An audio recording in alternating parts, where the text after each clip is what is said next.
दोस्तों, मेरे इस चैनल में आपका बहुत बहुत स्वागत है। दोस्तों, नारद जी ने एक आश्रम में जन्म लिया था। उनकी माँ उस आश्रम की सेविका थी।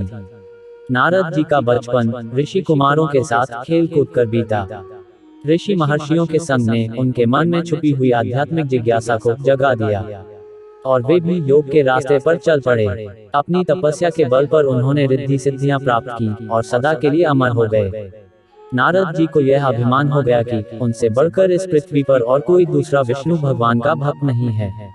उनका व्यवहार भी इस भावना से प्रेरित होकर कुछ बदलने लगा। वे भगवान के गुणों का गान करने के साथ साथ अपने सेवा कार्यों का भी वर्णन करने लगे। भगवान से कोई बात छुपी थोड़े ही है, उन्हें तुरंत इसका पता चल गया। भला वे अपने भक्त का पतन कैसे देख सकते थे। इसलिए उन्होंने नारद जी को इस दुष्प्रवृत्ति से बचाने का निर्णय किया। एक दिन नारद जी और भगवान विष्णु साथ साथ वन में जा रहे थे कि अचानक विष्णु जी एक वृक्ष के नीचे बैठ गए और बोले, भाई नारद जी, हम तो थक गए, प्यास भी लगी है, कहीं से पानी मिल जाए तो लाओ। हमसे तो प्यास के मारे चला ही नहीं जा रहा है, हमारा तो गला सूख रहा है। नारद जी तुरंत सावधान हो गए। वे बोले, मैं अभी लाता हूँ, आप थोड़ी देर प्रतीक्षा करें। नारद जी एक ओर दौड़ लिए। उनके जाते ही भगवान मुस्कुराए और अपनी माया को नारद जी को सत्य के मार्ग पर लाने का आदेश दिया। माया शुरू हो गई। नारद जी थोड़ी दूर ही गए होंगे कि एक गांव दिखाई पड़ा, जिसके बाहर कुएं पर कुछ युवा स्त्रियां पानी भर रही थीं। कुएं के पास जब नारद पहुंचे तो एक कन्या को देखकर अपनी सुध बुध खो बैठे। बस उसे ही निहारने लगे। ये भूल गए कि वे भगवान के लिए पानी लेने आए थे। कन्या भी समझ गई। वह जल्दी जल्दी जल से घड़ा भरकर अपनी सहेलियों को पीछे छोड़कर घर की ओर लपकी। नारद जी भी उसके पीछे हो लिए। कन्या तो घर के अंदर चली गई, लेकिन नारद जी ने द्वार पर खड़े होकर नारायण नारायण का अलग जगाया। गृहस्वामी नारायण का नाम सुनकर बाहर आया। उसने नारद जी को तुरंत पहचान लिया। अत्यंत विनम्रता और आदर के साथ वह उन्हें घर के अंदर ले गया और उनके हाथ पैर धुलाकर स्वच्छ आसन पर बिठाया तथा उनकी सेवा सत्कार में कोई कमी न छोड़ी। तब शांति के साथ उनके आगमन से अपने को धन्य बताते हुए अपने योग्य सेवा के लिए आग्रह किया। नारद जी बोले, आपके घर में जो आपकी कन्या जल का घड़ा लेकर अभी अभी आई है, मैं उससे विवाह करना चाहता हूँ। गृहस्वामी एकदम चकित रह गया, लेकिन उसे प्रसन्नता भी हुई कि मेरी कन्या एक ऐसे महान योगी तथा संत के पास जाएगी। उसने स्वीकृति प्रदान कर दी और नारद जी को अपने घर में ही रख लिया। 2-4 दिन पश्चात शुभ मुहूर्त में अपनी कन्या का विवाह नारद जी के साथ कर दिया तथा उन्हें गांव में ही उतनी धरती का टुकड़ा दे दिया कि खेती करके वे आराम से अपना पेट भर सकें। अब नारद जी की वीणा एक खूंटी पर टंगी रहती, जिसकी ओर उनका ध्यान बहुत कम जाता। अपनी पत्नी के आगे नारायण को वे भूल गए। दिन भर खेती में लगे रहते, कभी हल चलाते, कभी पानी देते, कभी बीज बोते, कभी निराई गुड़ाई करते। जैसे जैसे पौधे बढ़ते थे, उनकी प्रसन्नता का पारावार न रहता। फसलें हर वर्ष पकती कटती, अनाज से उनके कोठोर भर जाते। नारद जी की गृहस्थी भी बढ़ती गई। 3-4 लड़के लड़कियां भी हो गए। अब नारद जी को एक क्षण भी फुर्सत न थी। वे हर समय उनके पालन पोषण तथा पढ़ाई लिखाई में लगे रहते अथवा खेती में काम करते। अचानक एक बार वर्षा के दिनों में तेज बारिश हुई।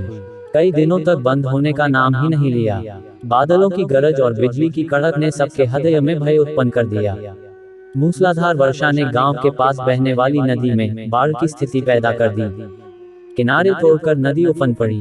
चारों ओर पानी ही पानी, कच्चे पक्के सभी मकान रहने लगे। घर का सामान बह गया, पशु भी डूब गए, अनेक व्यक्ति मर गए। गांव में त्राही त्राही मच गई। नारद जी भी अब क्या करें। उन्होंने भी घर में जो कीमती थोड़ा बहुत सामान बचा था, उसकी गठरी मुठरी बांधी और अपनी पत्नी तथा बच्चों को लेकर पानी में से होते हुए जान बचाने के लिए घर से बाहर निकले। बगल में गठरी एक हाथ से एक बच्चे का पकड़े, दूसरे से अपनी स्त्री को संभाले तथा पत्नी भी एक बच्चे को गोद में लिए एक का हाथ पकड़े धीरे धीरे आगे बढ़े। पानी का बहाव अत्यंत तेज था तथा ये भी पता नहीं चलता था कि कहाँ गड्ढा है और कहाँ टीला। अचानक नारद जी ने ठोकर खाए और गठरी बगल से निकलकर बह गई। नारद जी गठरी कैसे पकड़ें, दोनों हाथ तो घिरे थे। सोचा, जैसे उसकी इच्छा, फिर कमा लेंगे। कुछ दूर जाने पर पत्नी एक गड्ढे में गिर पड़ी और गोद में जो बच्चा था बह गया। पत्नी बहुत रोई, लेकिन क्या हो सकता था। धीरे धीरे और दो बच्चे भी पानी में बह गए। बहुत कोशिश की उन्हें बचाने की, लेकिन कुछ न हो सका। दोनों पति पत्नी बड़े दुखी, रोते, कलपते, एक दूसरे को सांत्वना देते, आगे कोई ऊंची जगह ढूंढते बढ़ते रहे। एक जगह आगे चलकर दोनों एक गड्ढे में समा गए। नारद जी तो किसी प्रकार गड्ढे में से निकल आए, लेकिन उनकी पत्नी का पता नहीं चला। बहुत देर तक नारद जी उसे इधर से उधर ढूंढते रहे, लेकिन व्यर्थ। रोते रोते उनका बुरा हाल था। हृदय पत्नी और बच्चों को याद कर करके फटा जा रहा था।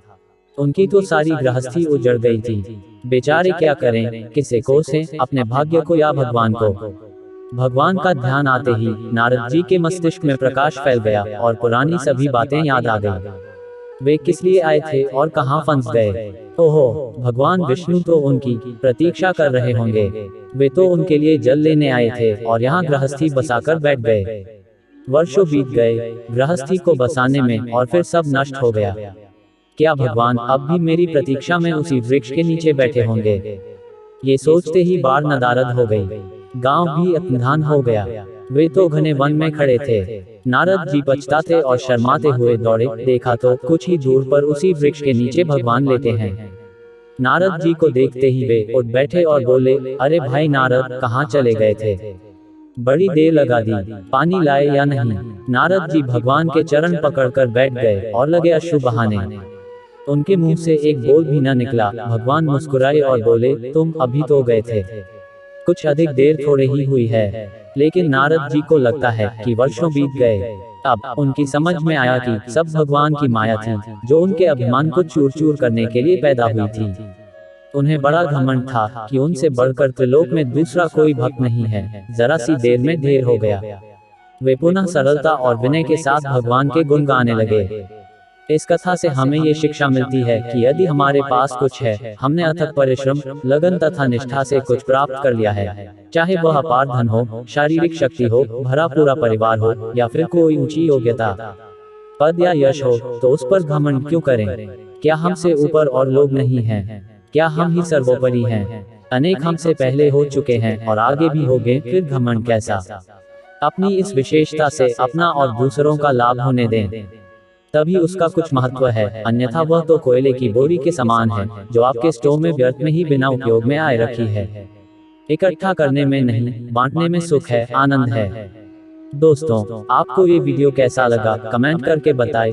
वीडियो अच्छी लगी हो तो एक लाइक कर दे और चैनल को सब्सक्राइब करें। धन्यवाद।